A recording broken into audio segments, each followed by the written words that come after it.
Hi, I'm Vision Likens from Mullen Designs. Earlier in August 2023, my husband and I were in Riga and we took the time to visit the KGB museum there. It's a small museum in the building that was used by the KGB for many years, and the Nazis also used it. It's in the center of town, and I would definitely recommend visiting it if you have a chance. What kind of got my attention at the museum was that at the beginning there is a room where there is a small display, and in those display cases they have small pictures and different small papers and items that belong to some people that have been prisoners in that building. And there were several items of needlework, embroidery and knitting. There was two pairs of miniature mittens that were knitted. There was an embroidery hoop. There was a few embroidered small cases. There was also some small lace pieces, not beautifully executed. It was done with whatever they had available, and the names and some photos of the people that had done it. And what's kind of difficult about this museum is that you know that most of the people who had been taken prisoners in that building and maybe deported later on to Russia or executed were for the most part not real criminals. They were political prisoners. They were people that maybe had been accused. So you have a feeling that there was quite a lot of sadness there. At the same time, though it is hard to visit those kind of museums, it is in a way honoring the memory of those people that lived through that difficult time. And the reason the world is the way it is nowadays is because some people actually stood up to the government, stood up to evil.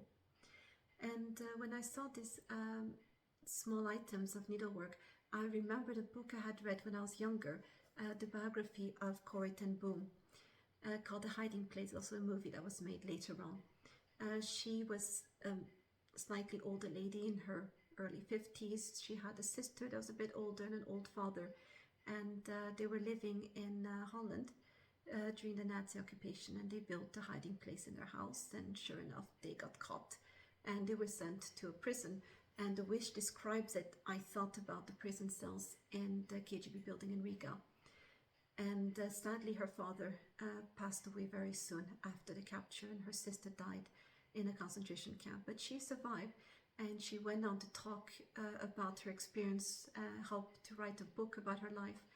And her message was forgiveness, forgiving what had happened and going on. And she was a Christian, and her faith certainly helped her.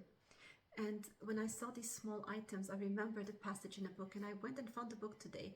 And I found the chapter where she receives a package when she'd been in solitary confinement, and what she does with the items. I'm just going to read a little bit from it. It was perhaps a week later that my cell door opened and the prison trustee tossed a package wrapped in brown paper into the floor. I picked it up, hefted it, turned it over and over. The wrapping paper had been torn open and carelessly retied, but even through the disarray I could spot Nolly's loving touch. I sat on the cot and opened it. There, familiar and welcoming as a visit from home, was a light blue embroidered sweater. As I put it on, I seemed to feel Nolly's arm circling my shoulder. Also inside the package were cookies and vitamins, needles and threads, and a bright red towel. So her friend sent her a package in prison and sent her a needle and thread and a bright red towel. And a little later in the chapter she said, I was sitting on my cot sewing. Since Nolly's package had been delivered, I had a wonderful new occupation. One by one, I pulled the threads from the red towel, and with them embroidered bright figures on the pajamas that I had only recently stopped wearing beneath my clothes. A window with ruffled curtains, a flower with an impossible number of petals and leaves.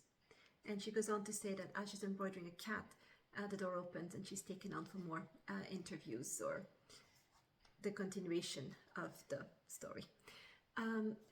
What was interesting is that needlework, being able to pull out colorful threads and embroider on an old pair of pajamas she'd used to keep warm beneath her clothes, gave her a chance to use her hand and keep her mind occupied and away from that horrible situation. She explains that there was another prisoner who had met a set of playing cards from the ration toilet paper they were given. All these different things people did in jail to help just keep themselves sane and keep feeling like they were human. And I was wondering if any of you had any stories. Thankfully, most of us haven't had to embroider in jail and probably never will.